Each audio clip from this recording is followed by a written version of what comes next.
Welcome back to the Incredible Machines podcast, where we sit down with incredible people doing incredible things. Today we sit down with Sbonelo Mbatha, a petrol attendant who built a fuel retail empire from nothing. A father, a son, a husband, an entrepreneur, and an author. We talk about building wealth with OPM, other people's money, white privilege, race, transformation, and the realities of doing business in South Africa. The 2021 riots and the phoenix rise from the ashes. So settle in as we dive deep into an episode filled with hard-won wisdom and the practical lessons from someone who's lived through extraordinary highs and lows but kept moving forward. Let's dive in with the incredible Sbonelo Mbatha.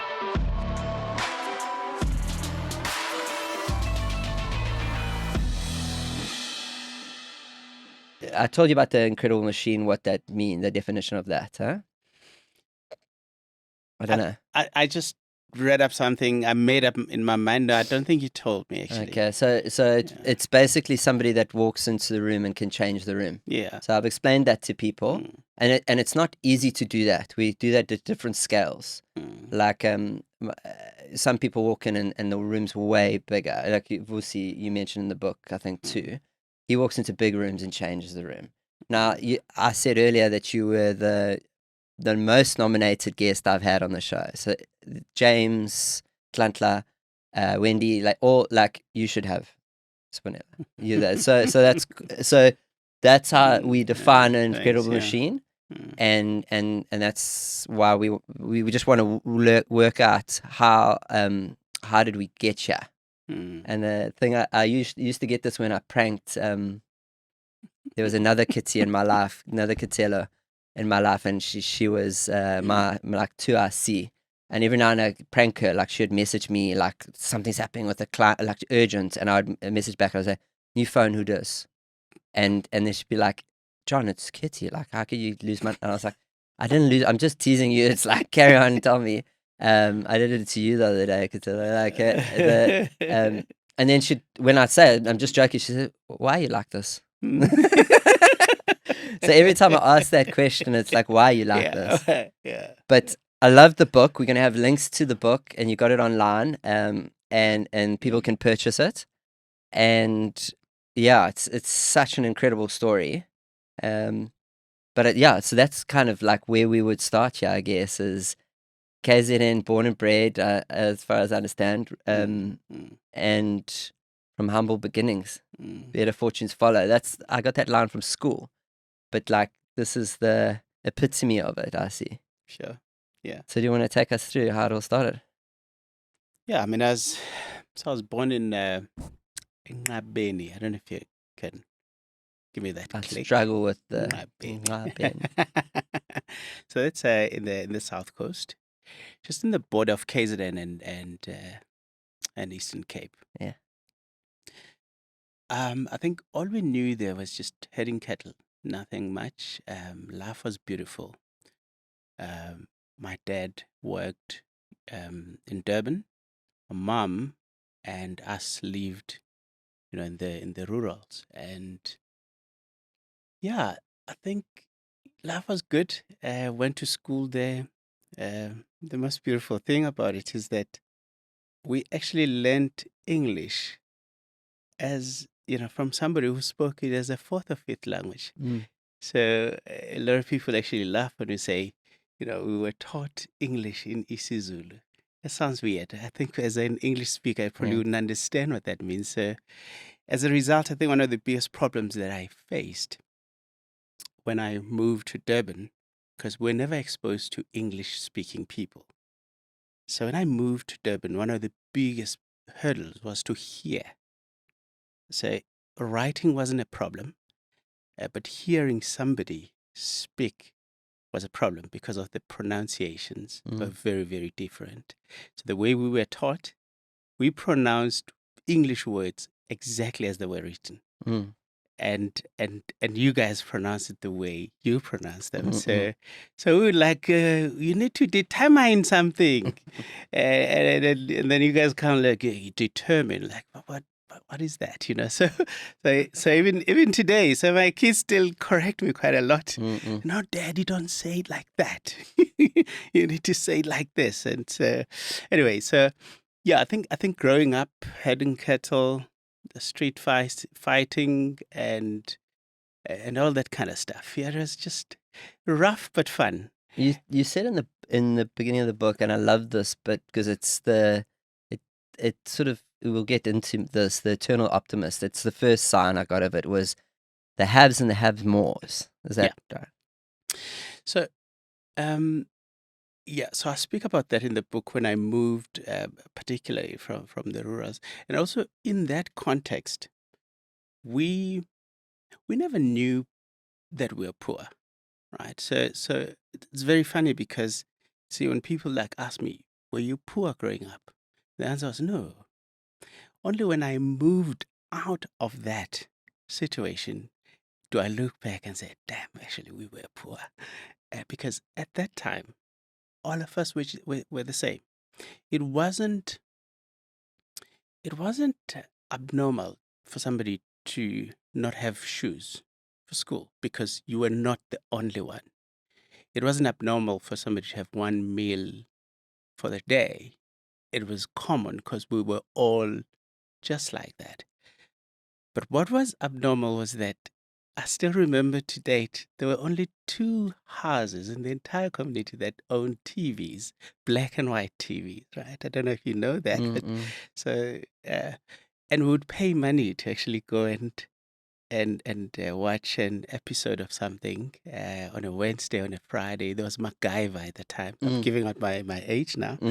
So on Fridays, we would actually try and collect like 50 cents or 20 cents. I can't remember the exact amount of money to just go and pay so we could actually watch MacGyver every Friday. So those were the have-mores, those were people that were quite affluent in our standards. There was only one bakkie in the entire community. It was owned by a family called Mbangase. They owned a tuck shop. We called it a general dealer, right? So these were like the stores that supplied whatever daily stuff that we needed, and that was actually meant to be the bakkie for him to go and buy stuff, stock. But that bakkie ended up becoming an ambulance for the entire community. So if something happened, you broke your leg or burnt yourself, whatever it is, that was our 911.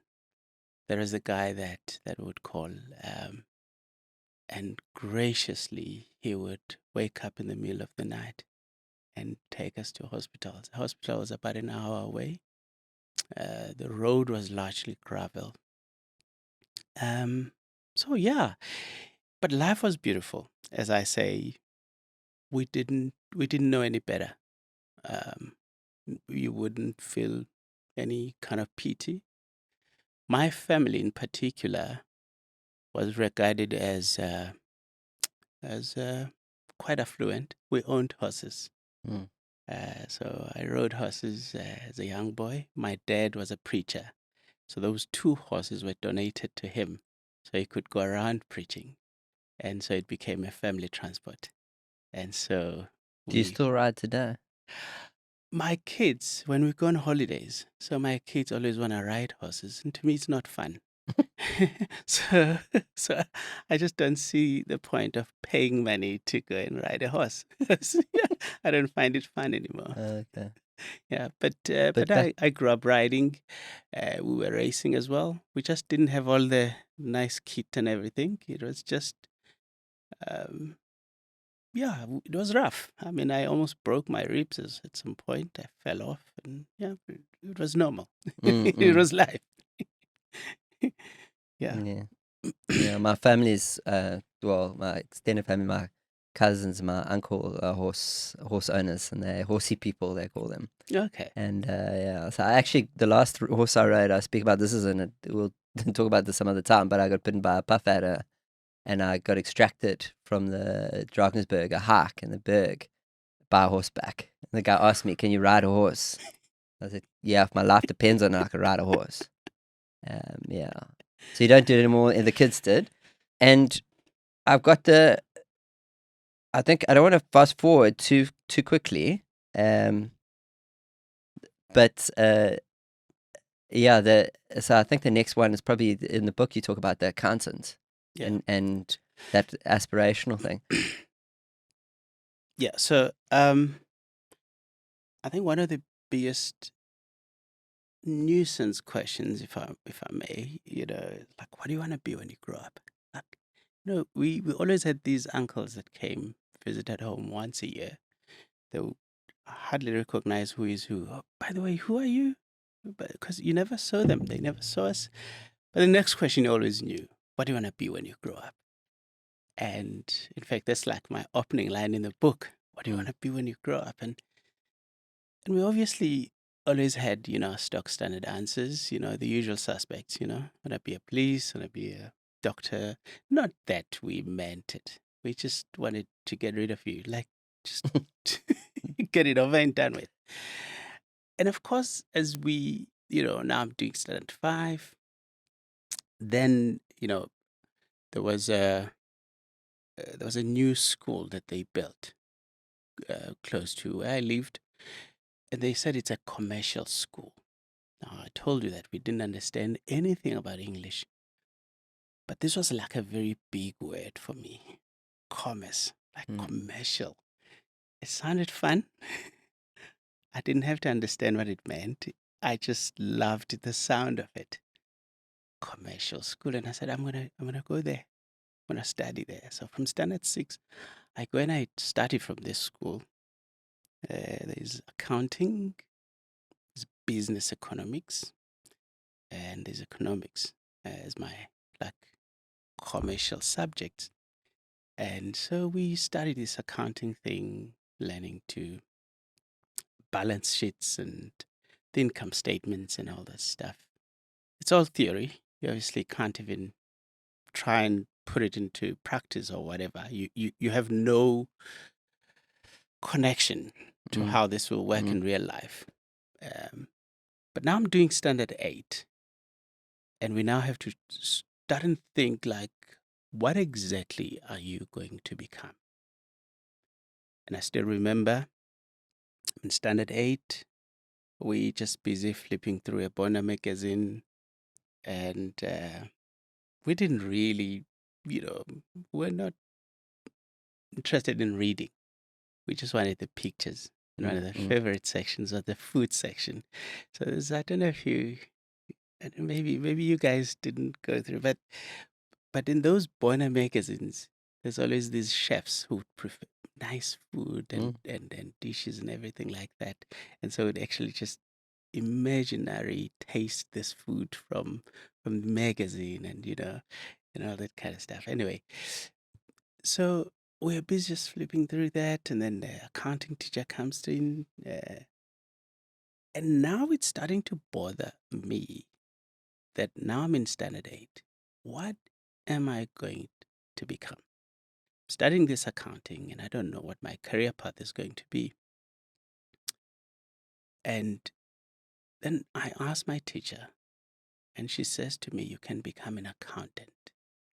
That stuck with me, like accountant. For the first time, I'm not going to tell my uncles and my everyone else that I'm going to become a doctor or anything. I'm now going to become an accountant. I mean, it's because you saw the picture of an accountant in the magazine. It was in the magazine. Yes. So as we were busy, trying to look on the other side of the page was a very well dressed man in a suit. Yeah. And on top it was written accounting. And you asked the teacher, and they said, "Yes, you can." So, and then I had that picture. That's the person I'm going to become. Yeah. And so I fell in love with the idea of becoming an accountant. And standard 9, standard 10, I now know that I'm going to be an accountant. But I then move from the rural to KwaMashu. I go to a school called Nhlakanipho in KwaMashu, standard 9 and standard 10. To finish my 2 years there, I'm living with my dad.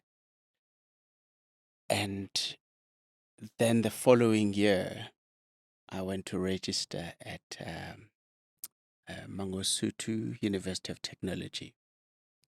And on that day, I hadn't planned to register. I didn't have money. It's a long story. So it's a long story how I actually registered, but I'm Christian, so and and at the time I was really just asking God and just praying for God to just come through because my parents didn't have money to take me to university. I didn't see myself staying at home, and I just happened to visit a friend in Mlazi who was already starting in studying Mangosuthu Technical. And that following day, he says to me, "Just accompany me. I'm going to register." And I'd always been carrying my stuff, whatever reason, for no reason at all. Actually, I always had my ID with me. I always had a bag full of everything, like my ID, my matric. It was a statement of results at the time. Just just about everything that I need, even if I don't know what I'm gonna use it for. I've always carried. Even now, I always carry a bag. If you go to my car now, there's a bag. It's got my passport, and it's got my ID. It's just a habit that I don't know where I got it from. But anyway, at the time, I'm going there and I've got all my stuff. I go to accompany him on that day. Mm. They're registering cost and management accounting. He was studying something else. He was a repeating student. He was already there already, and so like I'm just hearing accounting. I didn't even hear cost and management because like accounting, that's me. And there am I going to little corner where they were checking your points if you qualify. So I go there, and the ladies do like some calculations. Say, "Oh, congratulations, you actually qualify." So thank you very much. So the next step, they say, now you need to buy the forms because I hadn't applied. So when you apply, you'd have paid 40 Rand application fee. And now that I hadn't applied, I needed to purchase the forms, application forms. I had 20 Rand in my pocket.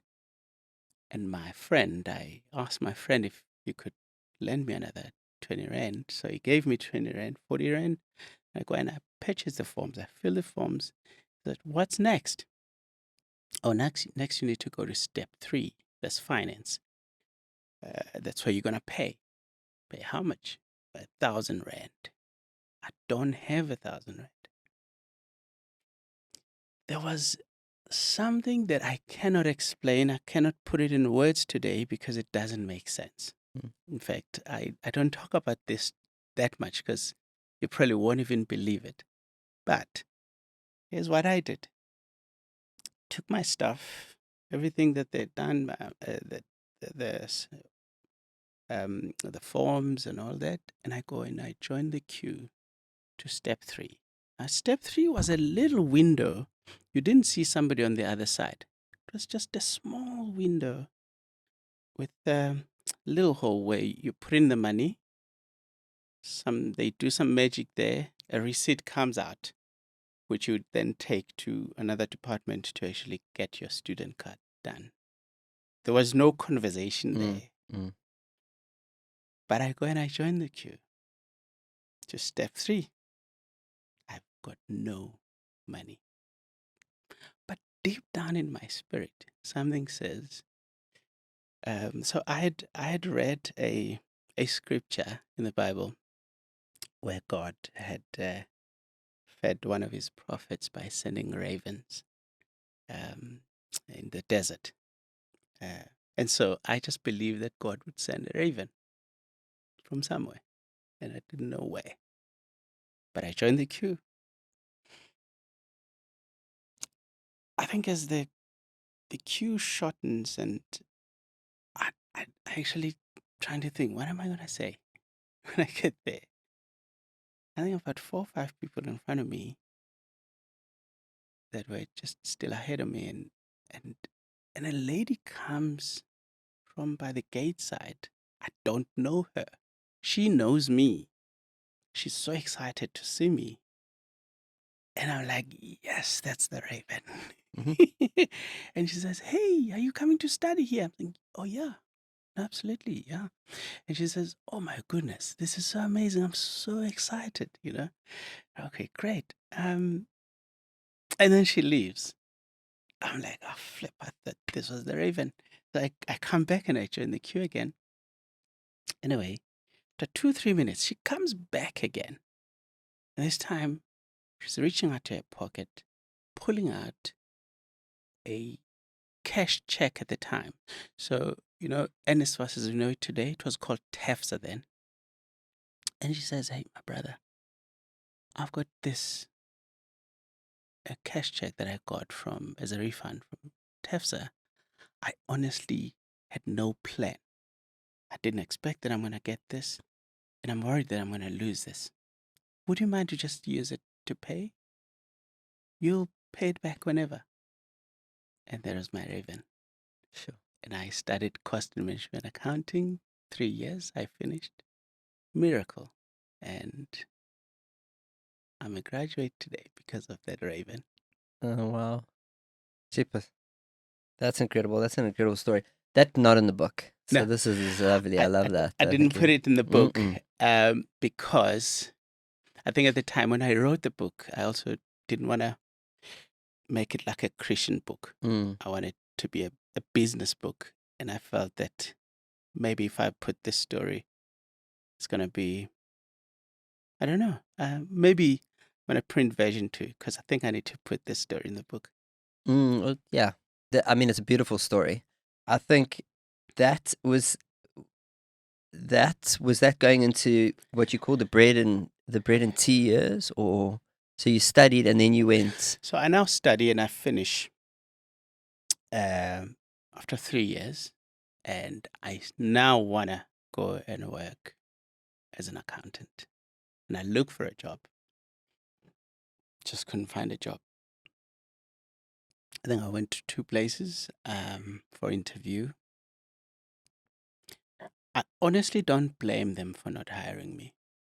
I don't think I would have hired myself if at that time. I honestly don't even know what I said in those interviews. I wish that they were recording them because it would be quite interesting to listen to myself back then.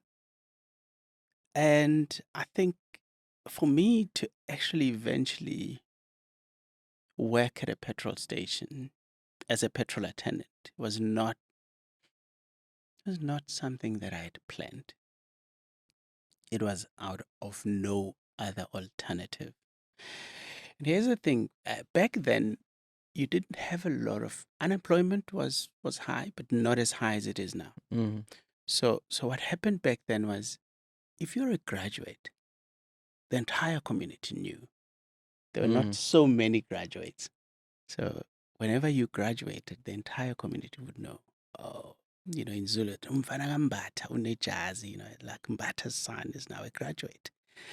And there was a lot of societal pressure that came with that. Because now that you're a graduate, you can't be seen loitering around the day with the rest of us, And that pressure is the one that actually pushed me not to be wannabe at home during the day. And it was that push that actually forced me to actually go and work at a petrol station. Nobody knew where I worked because I left very early in the morning and came back at night. And I didn't wear my uniform going to work. I had a plastic bag that I put it in, and then I would wait when I'm at work. And when I left, I also packed it in my little plastic bag because I think I was a little embarrassed to be seen to be a petrol attendant as a graduate.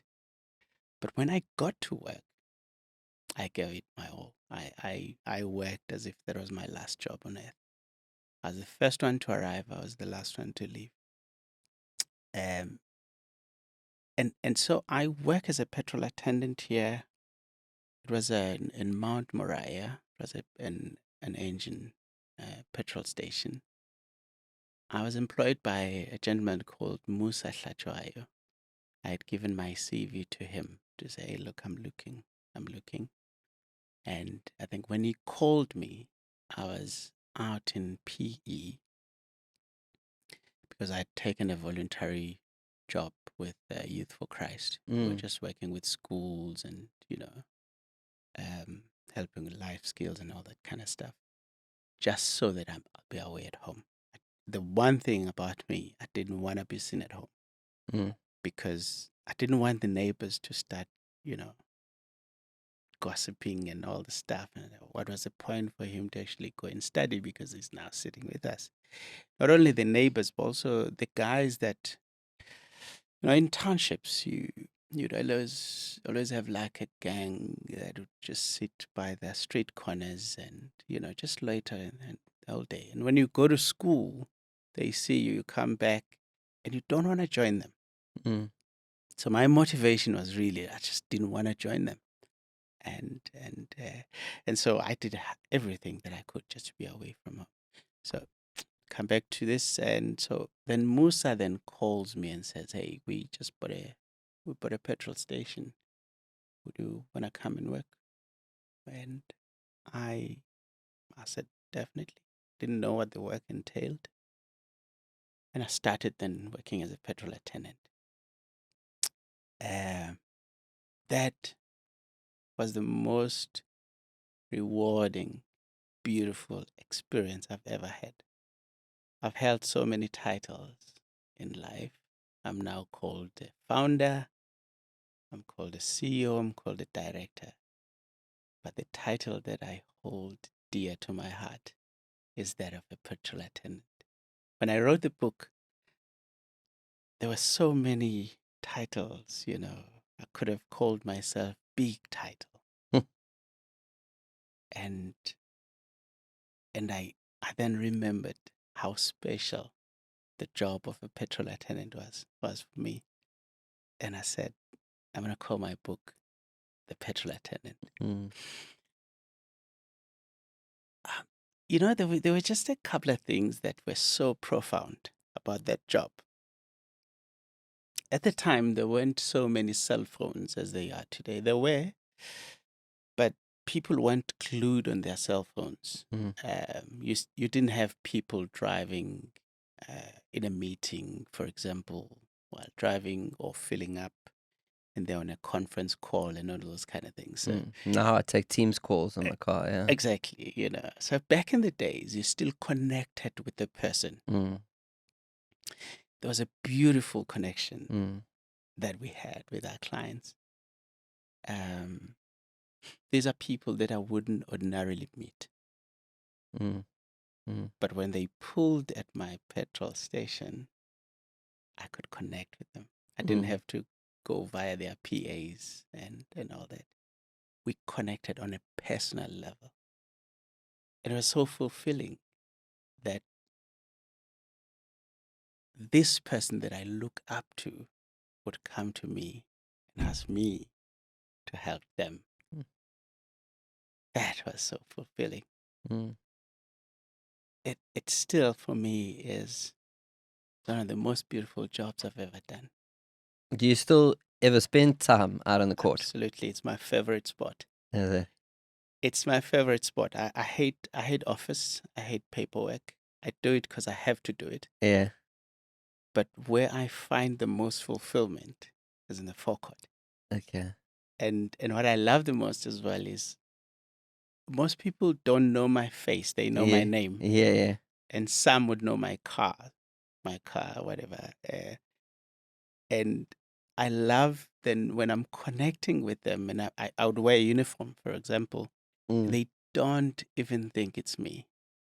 And the stories I get to hear, that connection again, and it's so authentic because, again, I can get to gauge the real level of our service because they're talking to me as a petrol attendant about the service they're getting from my business. And it's unfiltered, it's authentic, it's real. Yeah, no, that's amazing. I think in the book you talk about, and there's so much more to cover, but you talk about the talk about feet on the ground, essentially, and being there, being present in the business. The interesting thing is the people that have approached you before, they just thought it was an easy business that you could just go away Yeah. and go on holiday and let it run Yeah. itself. But you Yeah. had a very different way. I think you even recommend like the other first year or 2 years, or I don't know what. There's a time frame that you recommend that you Mm. have to be the first one in the morning. You have to know what's going on. I think, I mean, I do lots of trainings Yeah. now, about the business of fuel retailing and all that. And so when I'm like addressing the room, or maybe I'm speaking public platforms and I'm saying, how many of you would love to own a petrol station? Easy, 90% of the hands are up. And the next question is why? And the answers are quite fascinating. And the number one on the list in the answers is, you know what? I've always just loved a business that runs on its own. I don't have to be there. I don't have, it just prints money without me putting any effort. I'm like, I don't think that this kind of business is right for you Yeah. because that certainly is not what it does. Mm. Because people have got certain perceptions Mm. about this business. They honestly think that it just prints money without you having to lift a Yeah. finger. And so, and one of the things that I try to get people to understand when I'm doing my trainings is how challenging it can actually be. Mm. Um, it's one of the very few businesses that you only have opening and never closing time. Mm. So the only time is for you to walk in open, but you would never have to close. And one of the biggest challenges is I get a lot of people that are sort of like switching careers. Mm. And one of my job is to ensure that I get you to unlearn a lot of stuff that you've sort of been conditioned, because a lot of people have been working for 30 years. And here's what it does. Working, for example, in a corporate, right? Mm. You work Monday to Friday. You work 8 to 4 or 4:30. You have your tea break at 10:30. 1 o'clock, you've got your lunch. Maybe another tea break at 3. And 4:30, you leave. Most probably, you've got 2 phones. You've got one, your personal phone, and you've got another one that you actually leave in a drawer when you leave, when you go home. And maybe you've got 2 laptops, one for work and one for personal. Every December, on the 15th of December, you close. Mm. And you come back on the 20th of January. You work for 2-3 months, your body is tired because you now need leave. And you take a 2 weeks leave and you go on holiday with your kids. And that's how your life is conditioned for 20, 30 years. My dad did 35 of his. That's how your life is conditioned. Your body is conditioned. Your mind is conditioned. Then at 35, you're saying, I want to start a new business. I want to buy a petrol station. Then I tell you, petrol station has got no Sunday or Monday. It doesn't know a weekend. It doesn't know December or January. Yeah. There's no leave here. Yeah. There's no 8 to 4. You don't have 2 phones. The other one that you switch off when you sleep, because you run a 24-hour business. Mm. Anything can happen at 12 midnight. Mm. You have to be reachable. So those are all the things that you try and sort of like realign. And the beautiful thing is that, after just going through that process, with my learners, then at the end of the training, I'd probably ask them, do you still want this business? And some are very honest. Say, no, I didn't. I don't think that it's what I thought it is. Mm. No, thank you. Which is great. and others, when they decide to then, go on with this business, at least they are aware of the challenges that lie ahead. And so it does require. You spoke about my time frame, so I'm always saying your first 3 years in particular, for me, I find those years are the most critical years. These are the years that you should be present. Now, why? And again, corporate is very different. In corporate, when you are employed as a CEO or a director or something, there's already a team working for you. You hardly know anything about the details of what the company does, because yours is more strategic, right? It's more strategic. You don't have to know anything that everybody does. There are processes for everything and all that. But in a petrol station, it's different. If you buy a petrol station, I would recommend that you spend time as a petrol attendant. After that, go and spend time as a cashier. And then after that, go and spend time in the back office doing the reconciliations.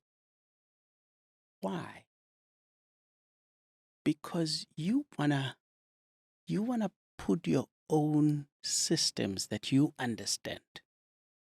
You can't just go and ride on somebody else's systems that they put and you don't even understand them. Yeah. And that is why, for me, I recommend that you actually get your hands dirty. It's a full immersion. Full immersion. Then once you understand the basics, understand the systems, you can follow the money. Because it's a process, right? Many of you just know a petrol station by the closest interaction you've got is just a petrol attendant. You fill up, give a petrol either a card or cash, and you drive off. But that cash, let's take 100 Rand. That 100 Rand is going to go through 7 hands before it hits your bank account. And your job is, how do I follow this 100 Rand and ensure that it hits my bank account not as 80 Rand, not as 90 Rand, but as 100 Rand? And then you need a system to track that, from a petrol attendant to the cashier to the supervisor to the your safe, to wherever they're counting the money, to their supervisor, to their check, then to your bank account. How do you follow that through? Now, I'm using 100 Rand. How many 100 Rands do you collect in one day? Yeah, especially at the moment. Exactly. Yeah. Yeah. Okay, before we, because I mean, that's awesome. I read the book, and I definitely think you have more books in you, but as an entrepreneur, I recommend it 100%. And definitely if you're thinking about, I think that what you wrote it for, if you're thinking about this as one of your ventures, you have to, it's a must read, you must have it. Before, I want to know how you got to that process, because you did the full immersion, but you didn't know why you were doing it at the time, but you did it. You did the petrol attendant, then you went back office. Obviously, you had the accounting paperwork behind you already. But and that salary it brought up is that you said, I think it was like 200 Rand per week. Yeah. And there's quite an interesting next thing that you talk about is faking it till you make it. But there's a yin and yang in that. There's two things you talk about. Yeah. So I think in that context, I think what happened when I worked at the petrol station, obviously I got promoted and eventually I worked in the office. During that period, I avoided all alumni gatherings. You know when you finish varsity and every other month, hey guys, let's come together. So I avoided that purely because almost everyone, working for ESCOM, this one's working for municipalities, one's working for Ernst & Young, everybody's like doing something about their lives, and I didn't have a story to tell. So every time I was busy, every time there's a gathering, I was busy. Till I worked in the office at the petrol station. Now, the beauty about a petrol station is that the registered name of the business, I still remember, it was called JR206 Investments.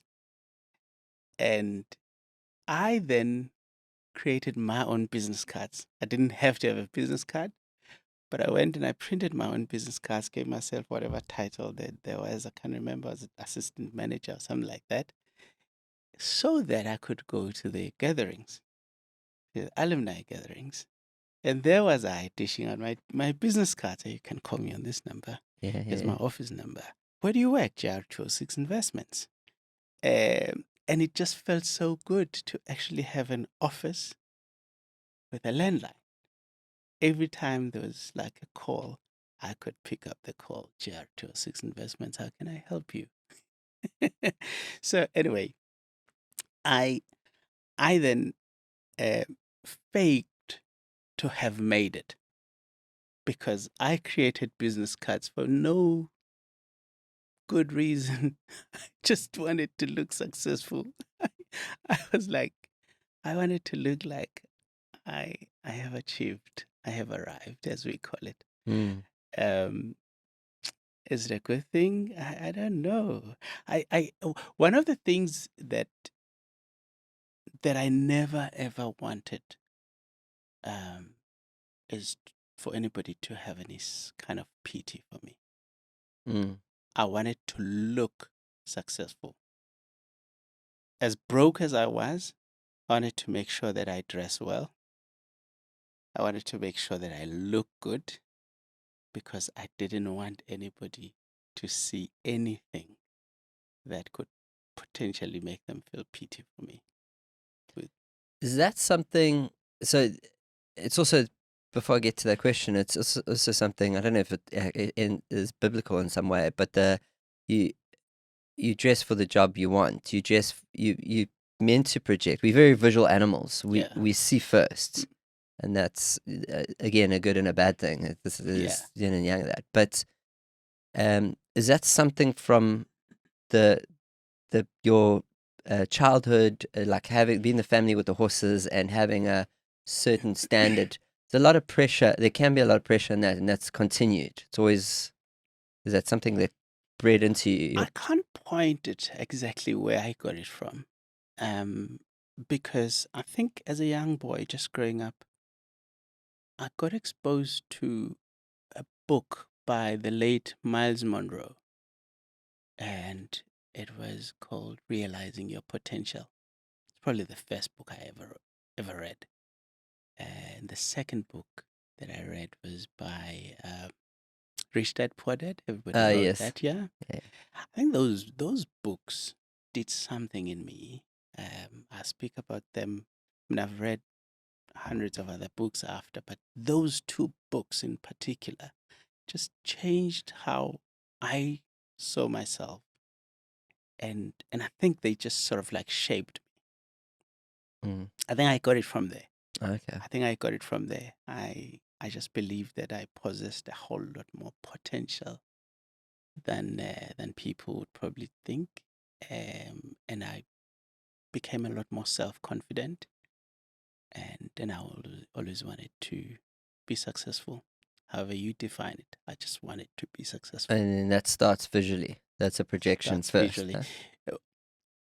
I think again, when you grow up in poverty, I don't know if this is controversial, but you guys, white people in general, you don't, and I'm generalizing here, but you don't put a lot of effort in like clothes and whatever, those kind of things.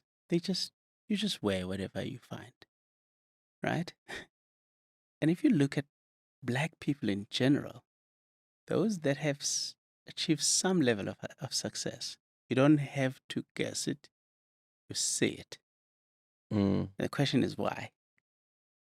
When you escape poverty, you don't want to be associated with poverty by any means. And if it takes that you wear some branded clothing to disassociate yourself with that background, you do so. Because with us, we have something to prove. And with generally white people, you don't have anything to prove to anybody. Mm. And I think it comes from there. I don't know. I've never really taken a deep dive into it. But whenever a black person is some kind of successful, you're either gonna see it. It's probably gonna be a watch. It's gonna be clothes. It's gonna be a car. It's gonna be sin. Okay. And you can have a billionaire, a white billionaire. You'd never see anything. Mm. It's not. They were not wearing anything fancy, and maybe just driving a bakkie. Mm. So we had the a bit of a discussion, Luke, and I think with on something similar with Justin Apsey, the ex managing director. He's just resigned at Unilever, and he was saying something. He worked all over Africa, and he's actually one of the reasons he resigned is to stay in Africa and stay in KZN specifically. And it will be controversial. I don't want to get this wrong, but I think you're exactly right. I forget. I'm able to forget my whiteness. Like I driving to go speak to him actually for the session, and I saw my hand on the steering wheel, and I remembered I was a white man. Yeah. Like Yeah. and I've done lots of exercises and that on this with my self, but I think it's what you're saying. What I'm understanding it's a conscious, it's historical. Probably it's in our South African pain body that it's definitely more conscious. Uh, um, that visually you need to appear a certain way because of that, and whereas maybe, I mean, yeah, maybe we don't. Maybe I don't worry that much about like You see, appearances. if I appear as, I'll put it this way, I think as a black guy, I probably have to convince you, not you, but you, that I'm not one of them. Mm.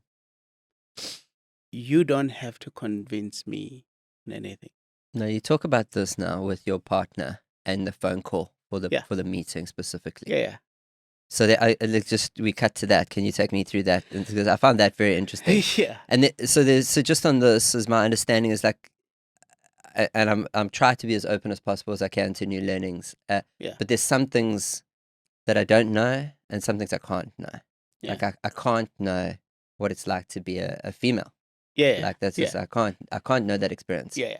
I can try empathize, but I'll never know. Exactly. And there's some things I can know. Yeah. But this was very interesting. This phone call. So Mark Harper, my business partner, we at a point have been working at PetroConnect, and things and we are now looking at investing somewhere in the north. There was an opportunity that we saw from one of the oil companies, and we wanted to take our chances there and maybe put our proposal through. But then we needed to meet this guy. He's a black guy from the oil company. And then I say to Mark, so we're driving together. And I'm saying, Mark, you call this guy and set an appointment. And Mark says, no, Sbonelo, you gotta call him. He's black. You black. You guys will like that's not how it works, Mark. He says, no, you call him. I said, okay, I'm gonna prove something to you. All right. So I dialed the number, speakerphone, and I'm calling this guy, and he answers. He's late now, but I don't want to mention his name. Let me call him Temba. Hey, Temba, how's it, buddy? Are you good? Yes, I'm good.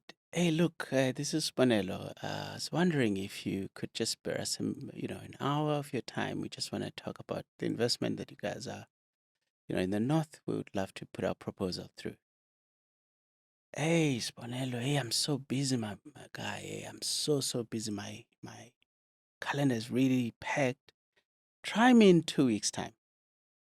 Try call me in 2 weeks' time. I'll see if I can make time. I know, cool, great, no problem, Temba. Awesome. I'll call you in 2 weeks' time. I hang up. I'm saying to Mark, this is all bull. He's got time. And Mark says, no, but he said he's. I said, Mark, you call him.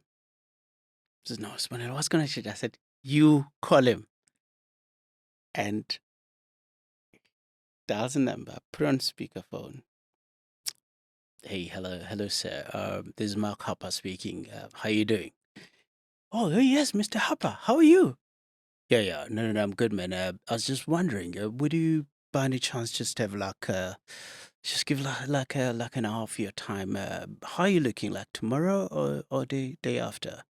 We just want to talk about your investment up in the north. Oh yeah, Mr. Harper, just hold on one second. Let me have a look. How about tomorrow, 11? Yeah, that'd be great. Yeah, awesome. 11 o'clock tomorrow, I'm going to be at your offices. Great, Mr. Harper, looking forward to seeing you. And 11 o'clock the next day, we're in his office. Mm. I love the impersonation too. You I got it down. know. Hey, Trev- good. Do I have the twang? I'm trying the twang here. got it. Trevor Lots of would be exposure, proud. I was like, oh, but that was an example of white privilege, and that's an interesting thing because Mark didn't it's difficult to see. To him, he didn't understand the privilege that he has. We had argued with him many times, and he says, but Sbonelo, I work just as hard as you do. And I said, yes, Mark, I know that. But your surname carries a lot of privilege. And he didn't believe me then until this particular incident happened. And it's no fault of his. Because I think, at the time he may have thought that, is there something wrong that he's done? No, it's not. There's nothing wrong. If I were a Harper, I would be taking full advantage of it myself. It's not your fault. But that's just what the system has been like. That's so interesting because it's something I've, like, as a white dude, I've actually trying to grapple with white privilege. And if I'm hearing you correctly, is white privilege, and again, not to excuse stuff that happens under that banner, but is white privilege less projected from white people and more a perception of? So do you know what I'm meaning by that? So it's more. You're not aware of it.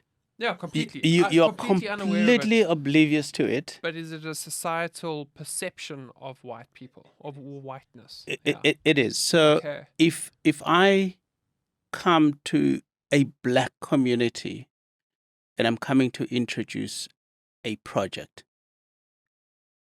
it will be more welcomed and trusted if I come to you as a white guy. But if I came to my own people, by the way, if I came as Sbonelo, is he coming to scam us? Has he got the money to do it? Can we trust him? Can we? I don't have to vet you. All I have to do is to see your name and surname and your skin color. By that, I already trust. You must be trustworthy. You must have the money. And I can bank on you. That's so interesting. Sbonelo may have exactly the same amount of money. But do you know him? What if he takes our money and runs away? What if? And again, I'm saying it's not your fault. It's just how the system is. The burden to carry that being aware of that privilege, I'm still grappling with the balance, like of how, and I think it's probably a lifelong thing, is like to understand. I got this. So I go at my best. I know when I'm there to open the door. That's all I have to do is I know, and whoever is the right person to enter the room must enter the room. Actually, get now speaking to guests and my wife got it from her business. I think she first wanted to tell me in like I don't know if it's Zulu culture or if it's an African culture in general, but I even take on I enter the room first to clear the room. Like you in European culture, it's you hold the door and the person goes. It's actually rude to go in first. Yeah. But in Africa, definitely it makes sense. You can open the door and you can let people in from the inside, but you got to clear the room first. And sometimes I just got to know my place, and it's a being conscious of that hand on the steering wheel, like I said, and like, okay, cool, what is my place? What is thing? But then not letting it. It's a difficult thing to not let it. My biases, like anything that I've had, and we've come from the system that's just. You said my people earlier, and that's system trained, as I understand it. That's what I try to get rid of, but then I have to remind myself because that is a generalization. Like there are generalizations, and I get it as saddens me every now and again. I'll get depressed on it if I spend too much time focusing on who my people are, and the things I needed. My people are Vikings. Like they did the worst of the worst. Like I got so much debt to pay if I have to carry their boulders and their things on my back. So like I said, where in the perception, it is a controversial thing. It is something I work on all the time. Is like just to understand what my place is in the room, and then stop talking when I need to stop talking. I think for me, I think one of the things that you guys probably you sort of like take this as some kind of like guilt or something wrong that you did or whatever. You didn't ask to be white. You were born white, right? And you didn't ask for the privilege. It's given to you. And you can't wish it away. It's a blessing. Take it, embrace it, but be conscious about it. I think that's the best you can do, just to be conscious about it. Is it bad? No, it's not bad. But just be aware of it. And also be aware of your deep-seated, unspoken biases that we all have. Right? If you're walking at night and here is a white guy approaching you, would you feel the same way when you're walking at night and there's a black guy approaching? What goes in your mind? Yeah. How do you react? And me as a black man or me as a white man, and you saying that from what you said earlier, that even if it's of my own tribe like that, I would still probably cross the street. And that's the thing, yeah. Sure. Okay. Let's thanks for that. Thanks for sharing it. I think it's something. It's very deep. I actually got from a talk. I was fortunate enough via EO Entrepreneurs Organization to get to listen to Vusi speak in at a thing. And one of the things I get from him, and I do this pretty much. I think it might get annoying to people around me at some stage, but it's my little quirks. And if I sit down at a restaurant, I'll always ask the waitress name. They usually have a badge, and they always introduce themselves. So then I introduce myself and my guest to the waitress, and it's that I exchange names. My name is Jonathan. It's but I sometimes get into meanings of names, and Jonathan means gift from God. And a name is a gift. When someone gives you a gift, they give you their name is a gift. You give them, potentially you can give it back. Petrol Attendant, I give my name as well if I can. It's quite interesting. I started to doing that too because it's a cap. It's like the negative maybe word would be captured, but you are in a space. It's like there's certain spaces, flights, in travel, in transit. Like you in that space and you can't do anything else. There's nothing to do. Yeah. But be, and you've got someone in your presence and that sort of thing. So, it is an interesting space, and to learn from it. I think it'd be interesting to see how many people you have served now in the last couple of years. So after the success that we're going to talk about now, like, and they didn't know it was you, and they shared stuff. Love to hear those stories. To be a fly on the wall. I'll tell you one of my beautiful stories, just serving people in the Forecourt. It's a pity that I can't find this guy, but here's a story. This guy pulls in an old vehicle, comes in, and he puts 45 rand. It was the first time serving somebody for that odd amount, like 45 rand. And I went, are you sure? Yeah, 45 rand. I put 45 rand, and then he gives me 50 rand to go and pay. And in my head, I've never come across this. Why would somebody put 45 rand and only gives me, but he's got 50 rand? Anyway, I go and I pay. When I come back, he then says, 5 rand is your tip.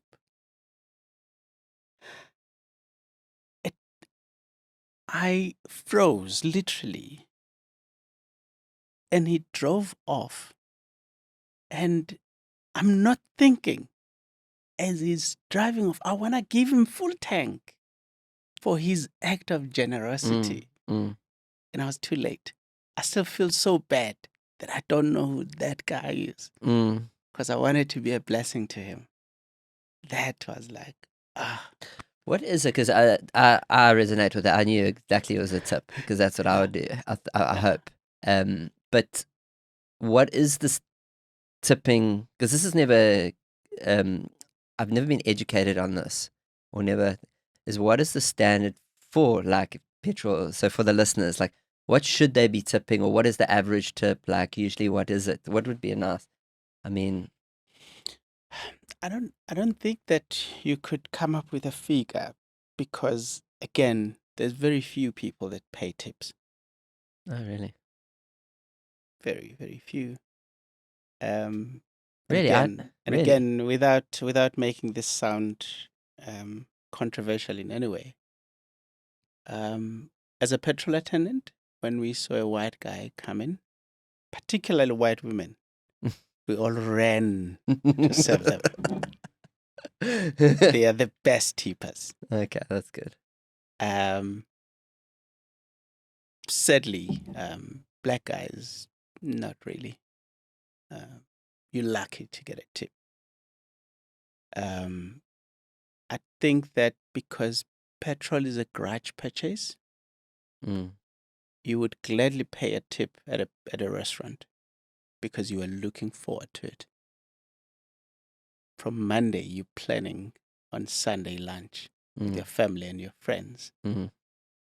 Everybody is looking forward to going and spend money at an expensive restaurant.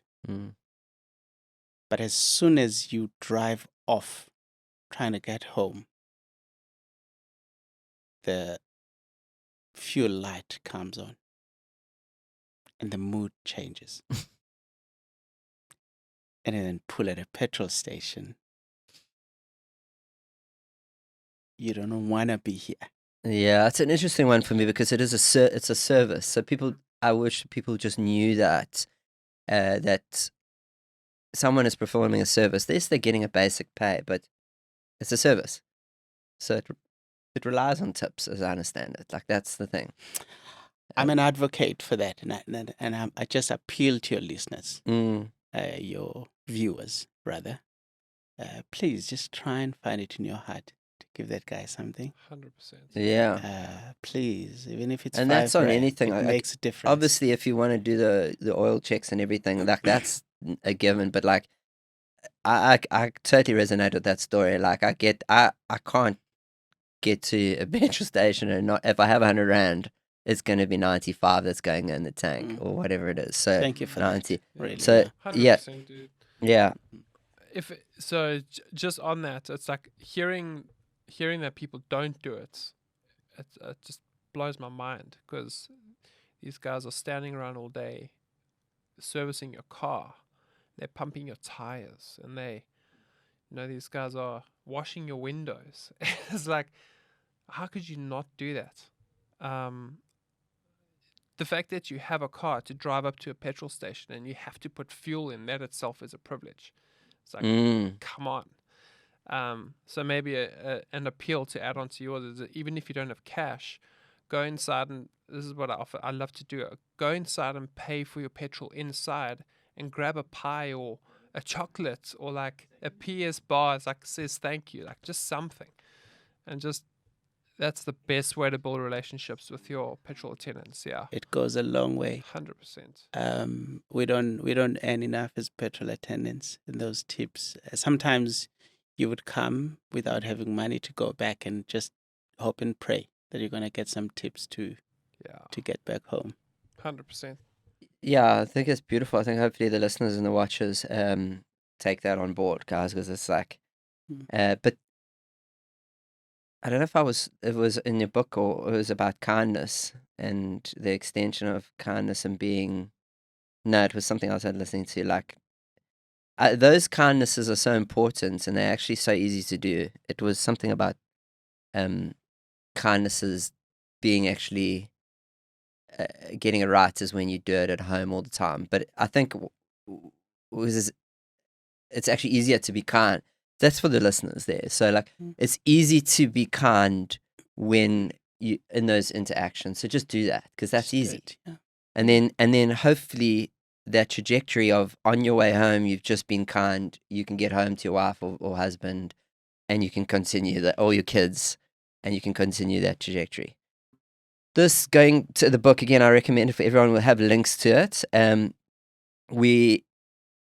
The phone, I remember there's so many the story. Your dad was Sbonelo, and that was like your so you had free travel at one stage. That's how you the faking and make it. There's a whole bunch, guys. I'm not going to go. You got to read the book for the in-depth stuff. I think we're getting other things out here which are amazing. Becoming a massive spark here. It says becoming a millionaire overnight. So I think I love this concept of OPM, and I think it's something you train people on, and how that works. And you heard the audio that we had prepared earlier, the maxing out 4 credit cards just to get there. Before we hand over to you on that, they got one thing, and I think you resonate with this. You probably heard the quote before, but I think it's a Stevenson quote, Howard Stevenson or whatever, on entrepreneurship, and it's it's the pursuit of opportunity without resources currently controlled. I think you'd love that. So it's the pursuit of opportunity without resources controlled. So it's jumping off the cliff and building the plan on the way down. Yeah. And that's what you do. Yeah, absolutely. Yeah. Absolutely. I've never allowed money to be a hindrance to me. In fact, I've gone on to build quite a number of petrol stations across the country. You would think that I always had millions lying in my bank account. I just showed up and I spoke the language. One of the things that I try to do, I try to understand the language of money. I just believe that every sector, every opportunity, whatever it is that you're pursuing has its own language.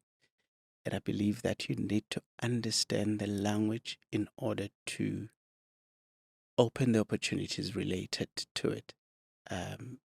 And as a result, I believe that there is a language of money. There's a language banks speak and understand, and that language is not English.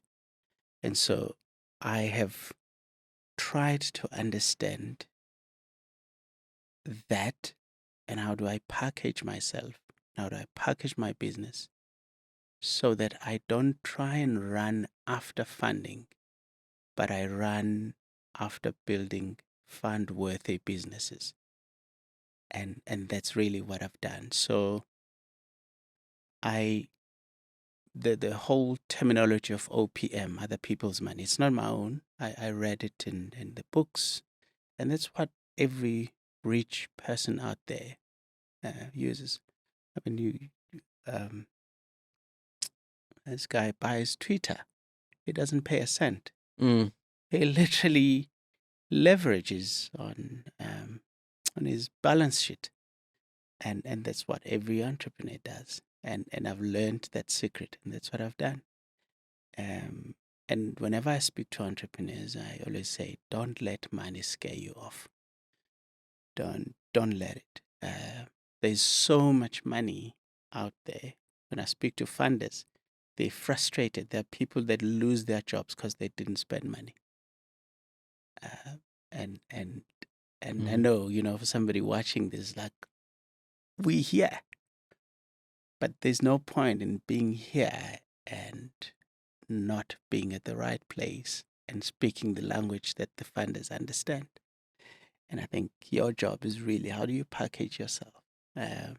Often I say, to people, even if you're not a financial person, but if you're in business, you're in a financial environment, speak the language, understand the language, understand the balance sheet, simple balance sheet, because that's going to unlock doors of opportunities for you in terms of funding.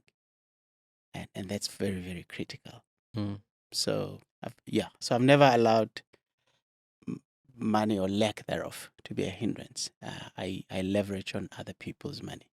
Well, the Raven keeps coming, I think, huh? Yeah. And the story in the book is the 4 credit cards maxed or whatever it was. That was when I started, just before I bought a petrol station. There was a driving school. And my father-in-law knew somebody who was selling a driving school, and I said, I want to buy it. And I didn't have money again. and then I was working at a petrol station in Pretoria at the time. So I went to Menlyn Mall because my father-in-law, spoke to this guy who was selling, and they said they wanted 150,000 rand. And I said, tell him not to sell it to anybody. I want to buy it.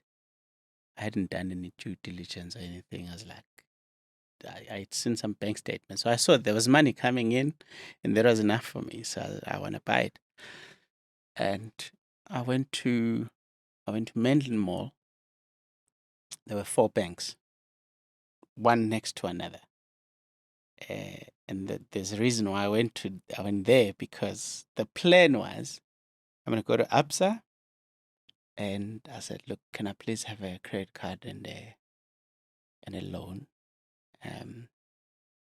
I used my pay slip at the time because I was with BP on the internship.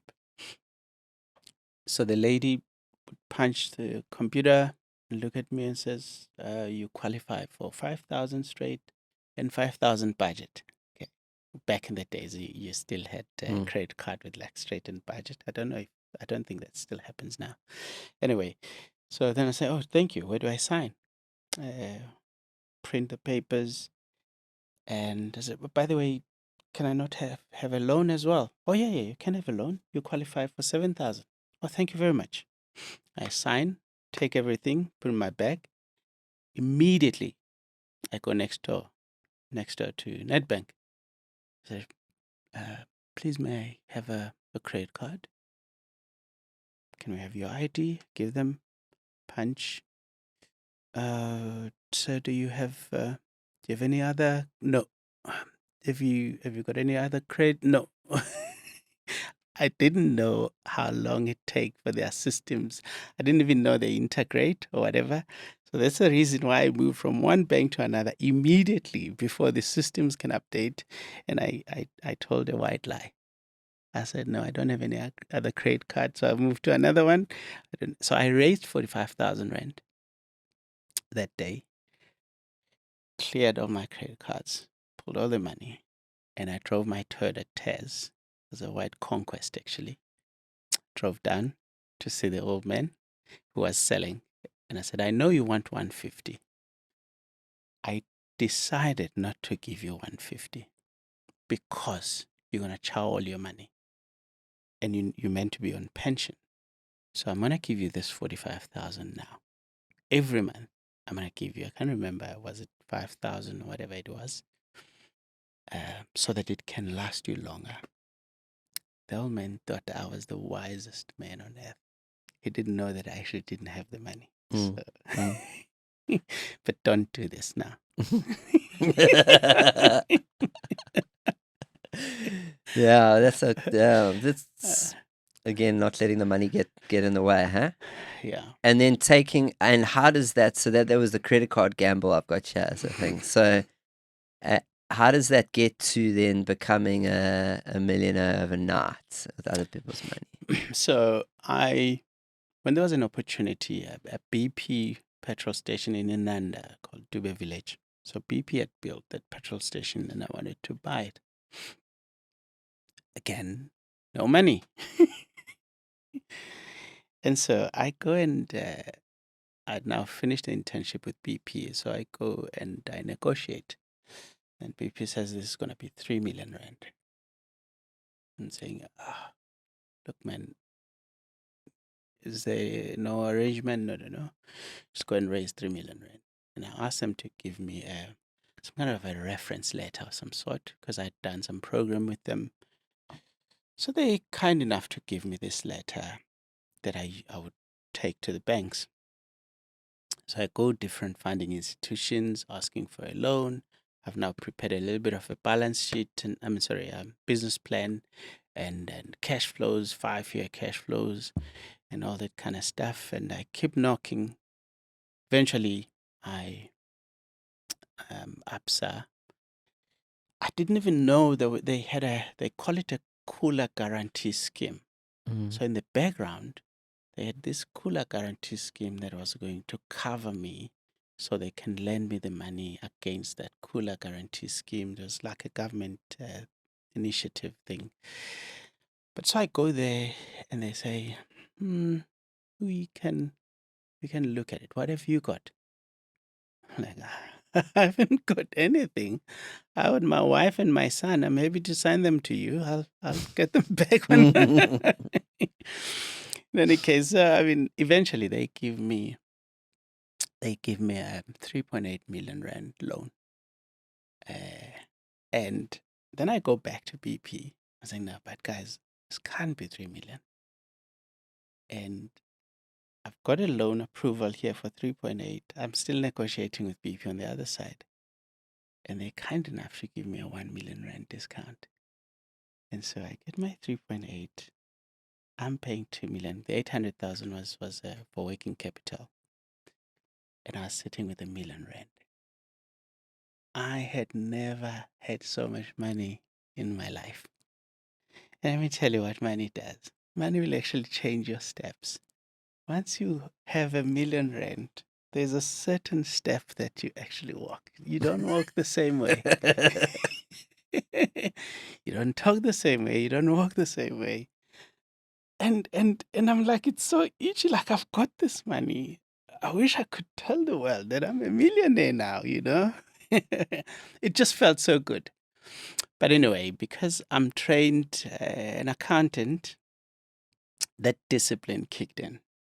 And I realized that, you know what? I need to pay this back to the bank. So I paid all of it to the bank. I didn't even tell my wife because I could have easily been tempted. As I told you earlier, when in our townships and our environments, when you've got a bit of money, you gotta show them that you've arrived. And so, but I didn't. I actually paid it back to the bank, which really improved my profile. I was a good payer. Mm. I killed my debt in 3 years, which was meant to be a 5-year debt. So I had that petrol station paid up in actually 3 years instead of 5. And that actually became a good leverage for me, because when I bought my second petrol station, that was 11 million rand. And this is back 17, 18 years ago. And that was like 11 million rand, my goodness. But I'm now having to leverage on this one because it's a paid up. My balance sheet is much stronger now. I'm now buying another one. Wow, Mm. And that's really how I then started just growing the entire portfolio and ended up owning like over 10 petrol stations at that time. And yeah. Sure. Okay. Amazing. I think, and there are a lot of examples of where you came into in the book of how you came into other businesses and you just helped them turn it around and that. And now we'll get into before we get into PetroConnect, I guess, and explaining what that business is and where people can access and why they would do it and that sort of thing. Because I think it's such an incredible, it is an incredible machine as well. But there is a large dip in your timeline that as I understand it from the book, and it's to do with the riots, and it's particularly because I think it's also like you see, like you do a lot of the stuff you do. You see, you're like a man of the people, and then it seemed like, from what I understood, it was the same people, and that was difficult for you to grapple with. Yeah. Yeah, that's a hard one. 2021. It's Sunday, 8 o'clock, family meeting. President takes the microphone, addresses the nation, level, whatever it is, that was the level, and all that kind of stuff. On that day, South Africa was so volatile because the former president had just been apprehended. And the expectation was that the president on that day is going to announce amnesty and the release of the former president. I'm in the township. I see, I hear, I know how volatile the situation is. We all glued on our TVs that evening, waiting for the pronouncement from the president that the former president will be released. And as soon as he signed out in his famous saying,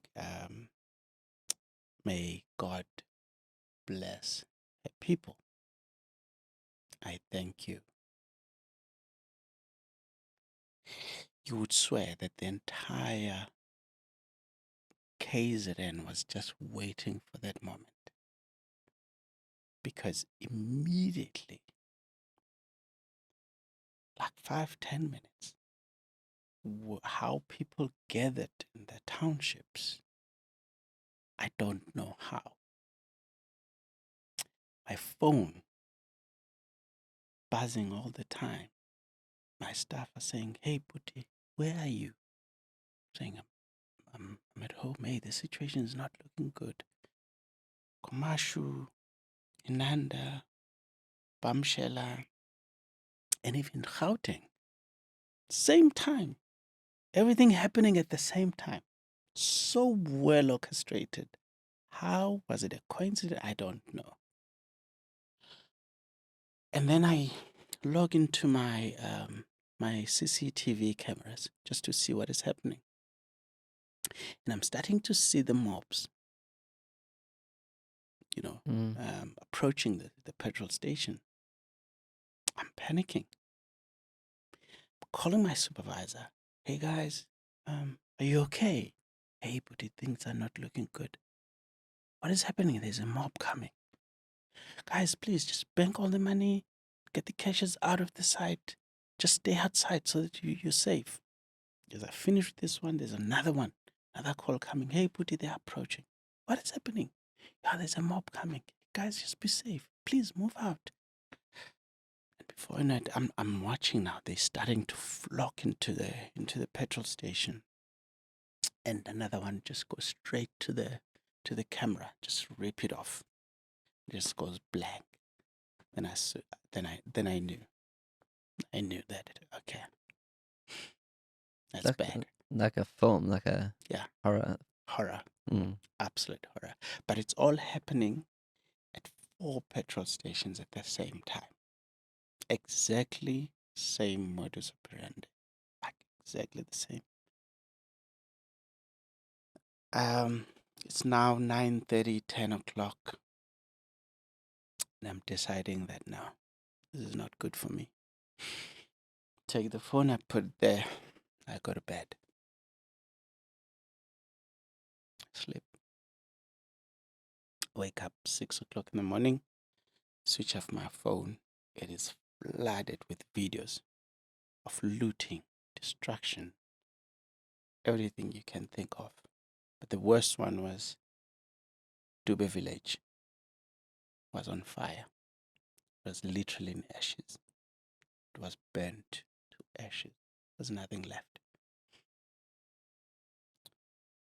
I couldn't leave home. You couldn't drive anywhere. For 4 days, I was locked in my house, not knowing what to do. Never felt so helpless. The world had crumbled. Everything I'd worked for had vanished overnight. I didn't have answers. I didn't tell my kids. I didn't tell my wife everything. I showed her some, but not everything, because I didn't know how she was going to handle it. I kept a lot to myself. I didn't know what tomorrow held. I made phone calls. You still couldn't get anyone. I tried to look at the insurance. What's going to happen? I don't know. I've never experienced something like this in my life. The 4th day was only when I could leave the house to go. During these 3 days, all I'm seeing are videos circulating on social media. In my one petrol station, I can see they've already taken the tanks out. They were siphoning fuel from the tanks. So it's like every day, there's like people coming with like drums and putting pipes, literally siphoning it with their mouths and putting it into their. You just watch. You watch. That's all you can do. The police, we just nowhere.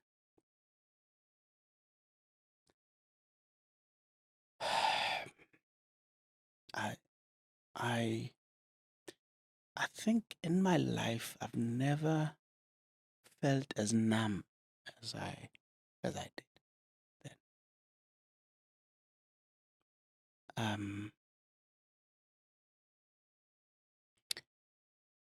And I've never been so clueless about tomorrow as I was then.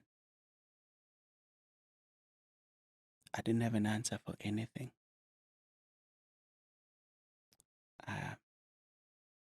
4th day I drive, I go to Dube village, and I'm just greeted by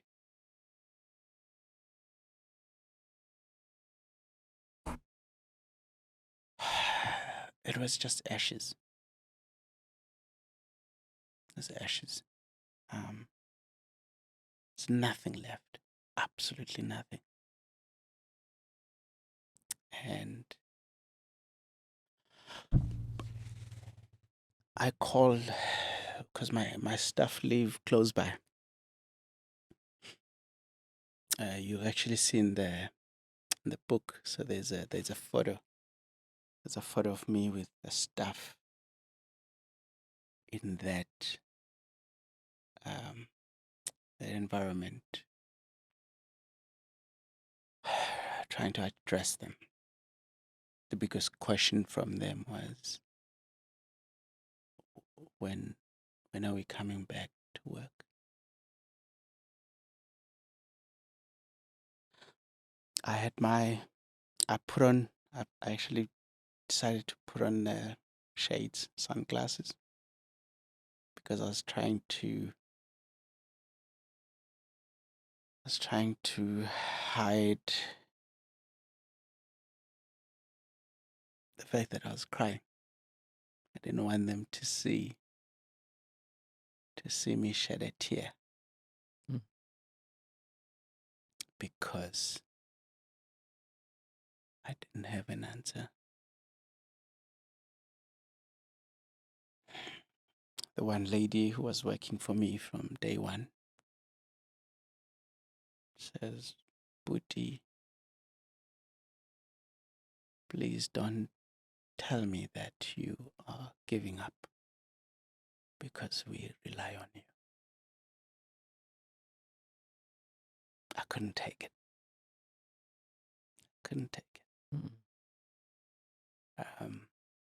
Yeah, it's one of the most emotional chapters of my life. Mm-hmm. It's a lot of pressure. Yeah. And the people that you love, and they love you. Yeah. I think there were lots of, I think for me, what hit me the most was this was the same community. The same community that I buried so many people I didn't know. I schooled so many kids I did not know. I fed so many families I did not know. And for them to destroy me the way they did, betrayed trust, and it had never been the same. I'm talking to you today. I sold that business. Sold it last year. I rebuilt. But I had to sell. Many people applauded me, saying I'm a phoenix. I rise up from the dust. But it was never the same. The same community, the handshake was just never the same. Because I didn't know who did it. And the same people that did it could have been the same people that came back to shake my hand. The trust had eroded. So there's two things that come to me in that. There's this, and I think people can get this wrong because the opposite is also true. But I get it with it, Saltaire or Voltaire. It's a quote. Please, can someone comment and in the comments below and just help me out with this, because I seem to get it wrong quite a lot, which one it is. But or Luke will check it out. Hell is other people. So I had and it can be other, like that was that embodied for me. The riots where hell is other people, but the opposite is also true. And someone explained, someone had this the other day, so they can be heaven. The best thing I've ever done is being able to be fortunate enough to create jobs and employment and change lives. So that's literally the best thing I've ever had the experience of doing, of being part of. So, and I'd try to focus on that half. That glass is always half full, so I try to get in the positive. But And the other thing that comes to me, and I think you might love this, is that I've used this whenever I can't, whenever I'm struggling, and it's a work in progress, but whenever I'm struggling to shake those people's hands or the other people's hands, they know not what they do. You know that line. Like, forgive them, they don't know what they do. And it's true.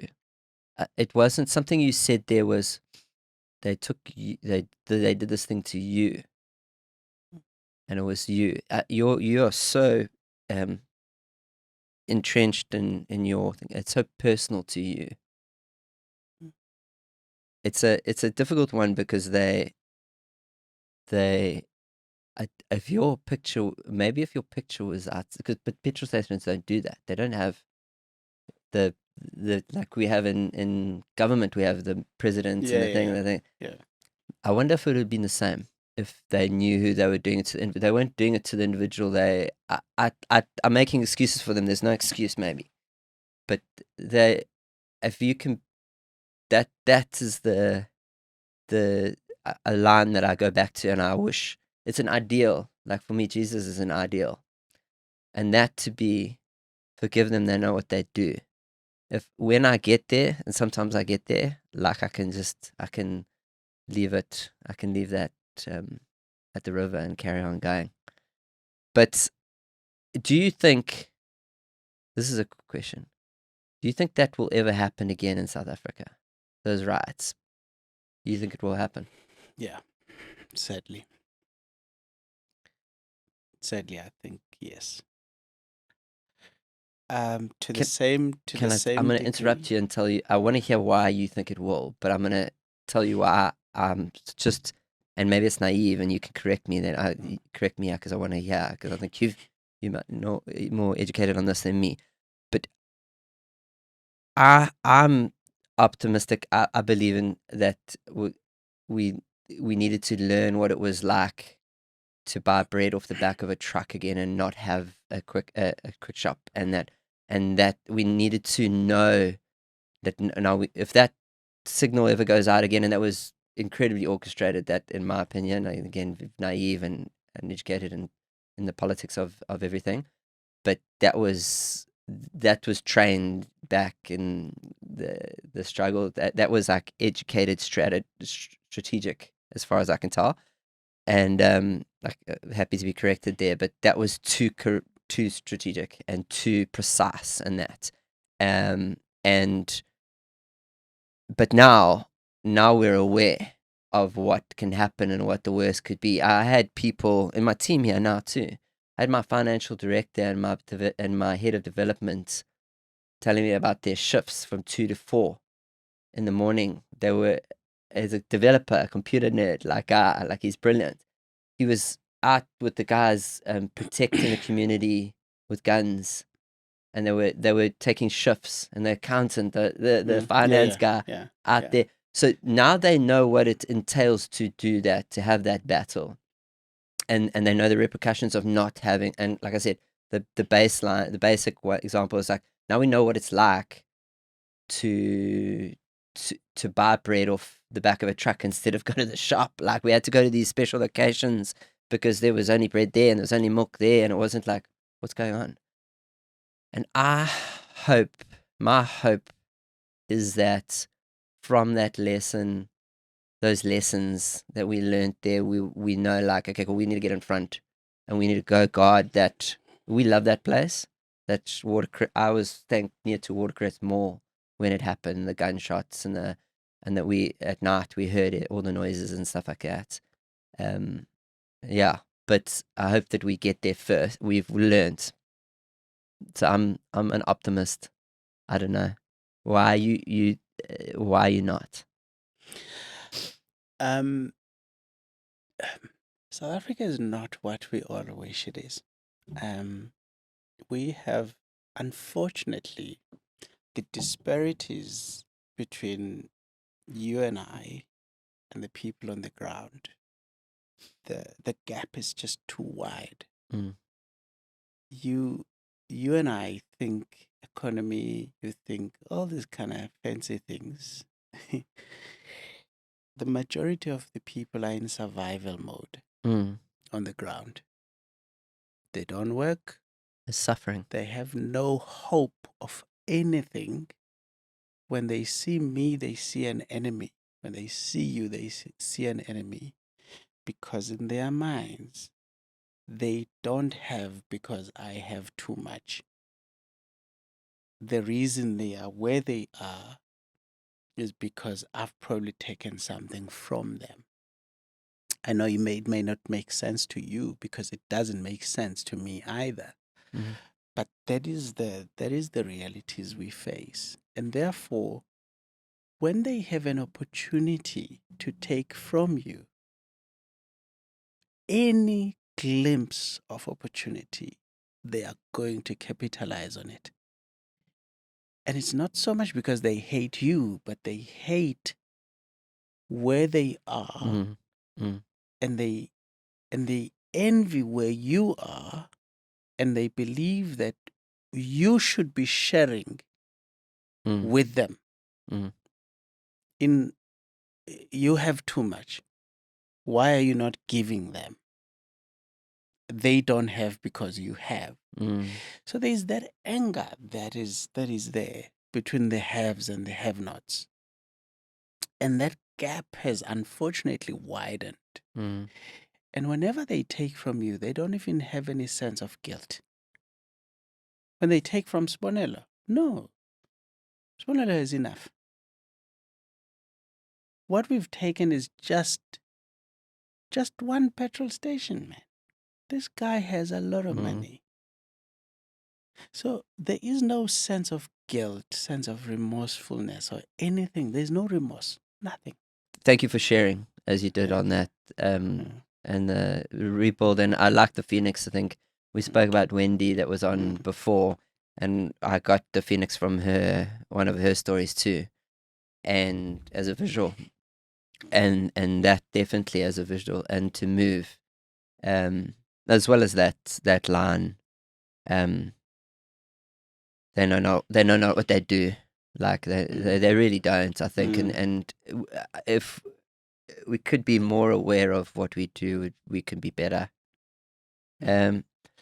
So the interesting thing, we're talking about your partner and being, so you found, came across him later in life. He was going to Australia, actually. Yeah. As That's how we met, yeah. So why did he stay? Well, I think, he was at a point where he was really just trying to assess the opportunities. Has he got an opportunity in the country as a white guy, young? Everything in South Africa is about BE, and he just didn't see how he could grow in South Africa as a white man.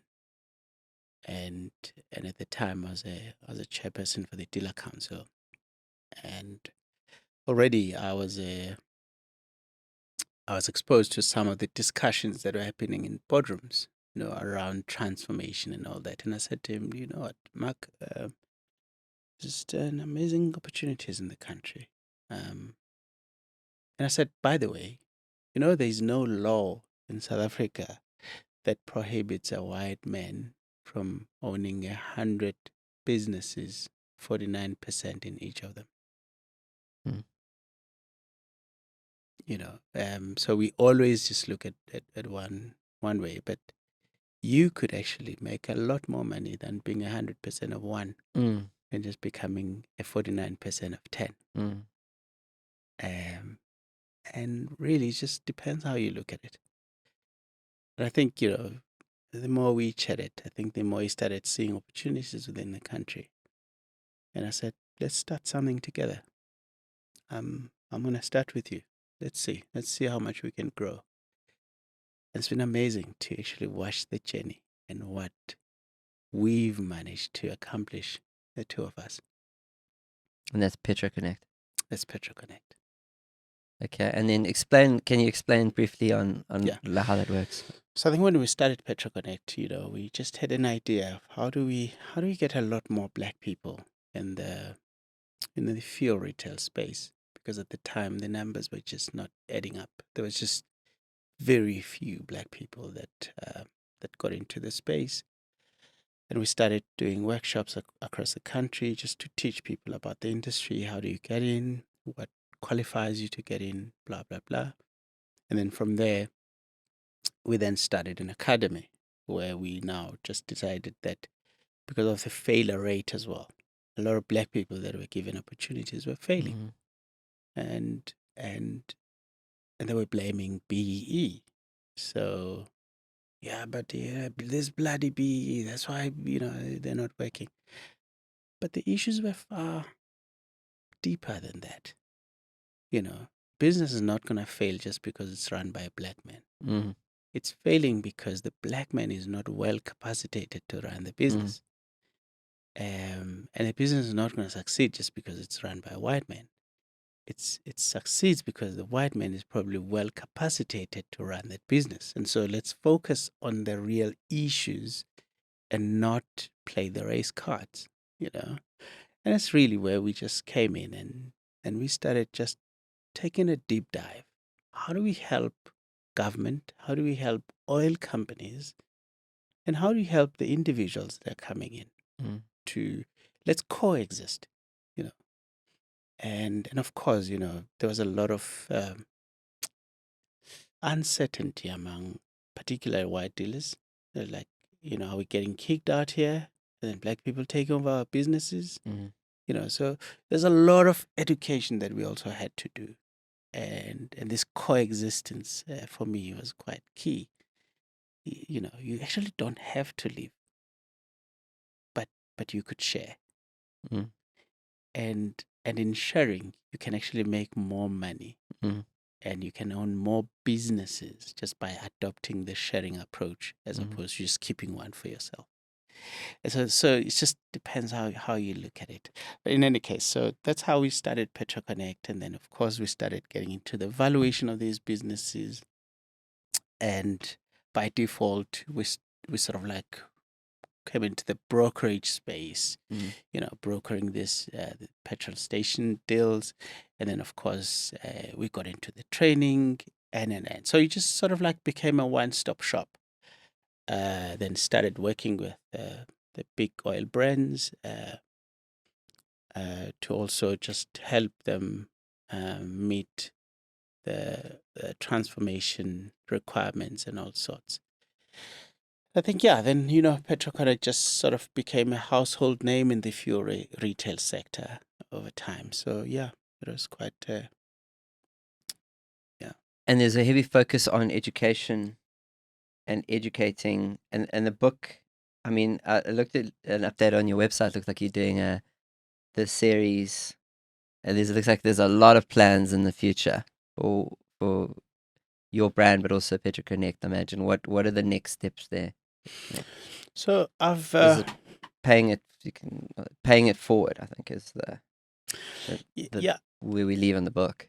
Yeah, so I think what I've done, I think personally, I've used myself as I've sort of used myself as a college for, I don't know if college is the right word, but I've positioned myself as somebody to be used by those that are wanting to advance themselves. So what I've done is, like, for example, I've got 7 dealers now that used to work for me.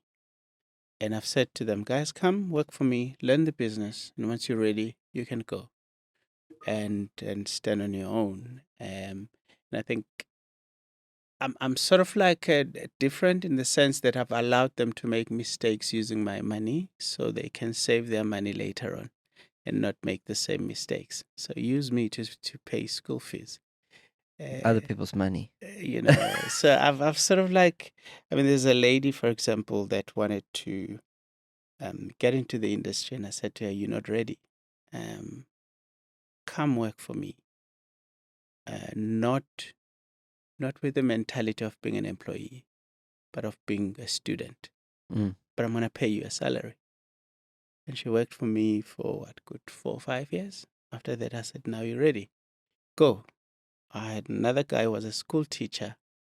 I said, for you to be able to do this business, I need to take out the teacher mentality, the 7 to 3. Let's get that out of your system. Mm. Come work for me. Mm. When you're ready, I'll tell you. Worked for me 4 years. Mm. Was ready. He's now owning his petrol station in Mbatha. Had another one, was a lecturer. Same thing. He now owns his petrol station in Komashu. Another one owns his petrol station in Everton, in Gauteng. So I've got another one is in Bamshela. So I've got quite a few that literally came and worked for me. And after some time, I said, "Now you're ready." Just because they've had that experience, it actually, they know the mistakes they made using my money, and they don't have to repeat those in their own businesses. Is it a wise thing to do? No, I don't think it is. I don't think it's such a smart thing. It's just that for me, I take this as a calling, and I have no expectations that anybody can do what I'm doing. Mm. I have no expectations that anybody can do what I'm doing, because you're in business to make money, not to lose money. Mm. And when you do this, you must be prepared that you're going to lose money. They just make some stupid decisions along the way that cost you a lot of money. So one of the things as well, it came to me earlier when you're talking about the person in the fridge that has never paid for their fridge, and that low that we're talking about. I want to talk about it as in part now, the highs now, like this, being able to pay it forward. And those people, I think your request of them is to help other people at some stage, and that's the pay it forward model. So you help somebody, but then they help other people. But Yeah. you never. So we have this rule with I think I brought it up with Alon Ray's. You familiar with Alon Ray's at all? Yeah, we've met. Yes. Yeah, we know each other. Yeah. So I was actually looking for his podcast. I couldn't find it. I'll send it to you. Yeah. But you never get away with anything. You never get away with anything. I believe that 100%. Whether like I mentioned, my Viking ancestors, you never get away with them. Their afterlife is my life now, sort of thing, is my belief. But rather do good things, and then you're not going to get away with it. It's a good thing. Yeah. I absolutely love that you end the book with testimonials. I think it's one of the things and it's from those people you mentioned. So those are the people I'm mentioning. Yeah, it's a beautiful thing. Yeah, those are people I'm mentioning. Yeah. If we transition, I don't know if there's anything you want to close that loop, or you happy? Yeah. The transition to the marketing, the ad that you picked, or the marketing campaign. I think it was Nike, Just Do It, that resonated with you. You said that the Just Do It came to you. Why is that important to you? I think as an entrepreneur in general, when we've somewhat made it, we always appear like we've always had it all figured out. We always appear and we put nice big strategic words like, I've always had this strategy, 10-year plan and whatever, and as if everything has gone by the book.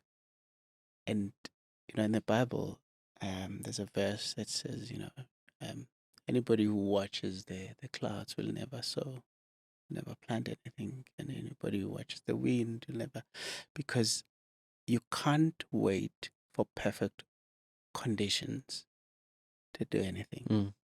I just do it. Just do it.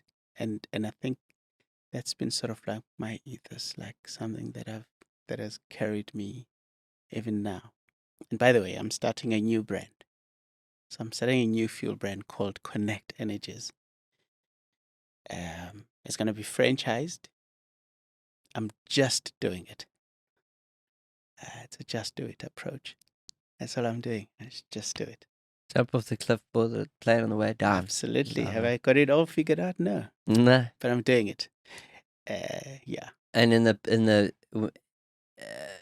there's it also. It's I got it from not able to type my education. Yeah, I got it from an Avengers movie or my deep reading. That is it Solzhenitsyn or Kierkegaard, where it's life only makes sense in reverse, but we must live it forward. Mm. I love that. Beautiful. The AI even had this is it's interesting because it says that's becoming a millionaire overnight. It's like, yeah, but no, it wasn't overnight. We've gone I put the whole story in. It wasn't overnight. wasn't It's all the overnight. work that got you It's there. all the way. Then it happened. But absolutely love the paying forward. That just totally makes sense. Your quote. Why sit here until we die? I think you have many quotes, but that was the one we focused on. I think for me, that quote was, again, it's taken from the Bible. There's these guys that had leprosy, and they had two options. Option one, they sit there, they die. But option two, they take a risk. And if they took a risk to go to the city, they could still be killed. But there's an opportunity that they could find food and survive. And then they say to themselves, but why sit we here till we die? Let us take a step forward, and God is going to take the rest. And that, again, for me, everything that I've ever achieved and I've ever done, all I did was to keep motion. And God directed my path. Mm-hmm. I just keep walking. That's all I do. Just keep walking. I grew up in the farm. We didn't have electricity. If you came out from a room where there's light and you took a step outside at night, it was pitch black. You could never see a thing because you've just come out from light. And when the parents would send me to the other house, it was like a 200-300 meter away. And they say, go there. You literally did not see the path. But here's a beautiful thing. Every time you took a step forward, the path became clearer. Every time you took a step forward, the path became clearer. The key is, don't stop walking. The path will always get clearer as you walk. That's beautiful. Who are your incredible machines? My parents. My dad in particular. He's a legend. So my dad never went to school. He says he did. But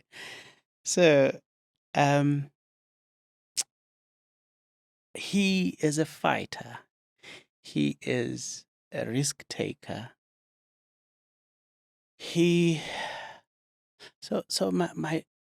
And he loves his family. I'm gonna close with this story. So when we grew up, lived in the farm. I lived with my parents. Well, my mum and all other siblings and cousins and all that. My dad worked at Spornet. He lived here in KwaZulu. Came back once a month at home. We didn't know, not every month, by the way, but we didn't know when he was going to come back or when he wasn't going to come back. There were no other forms of communication. There was no phones. You could write a letter, but it took weeks. And so we didn't know whether he's coming. Once on a Friday, once a day, at 9 p.m., between 9 and 10, we would go and wait by the bus station to check if our dad is coming back home or not. And would wrap ourselves with like blankets because it's cold at night and sit there waiting. And the bus would come. And as it parks, a bit of dust everywhere, and you're watching through the window to see if there's a head that looks like that of your dad's. And if you could see a glimpse, like that could be my dad, that could be my dad. And eventually you can see him and he sees you outside and he waves and you wave and you jump and you jump. My dad is here. Mm-hmm. And it would come down with plastic bags full of sweets and chips. And our day is made. Mm-hmm. There were instances when we would go to the bus station and we wait, as per usual. And all other dads come out, but your dad is not there. Mm-hmm.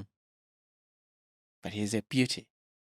If he didn't come back, the neighbor would then reach to the pocket and come out with an envelope and say, your dad could not make it back home this month end, but here's an envelope.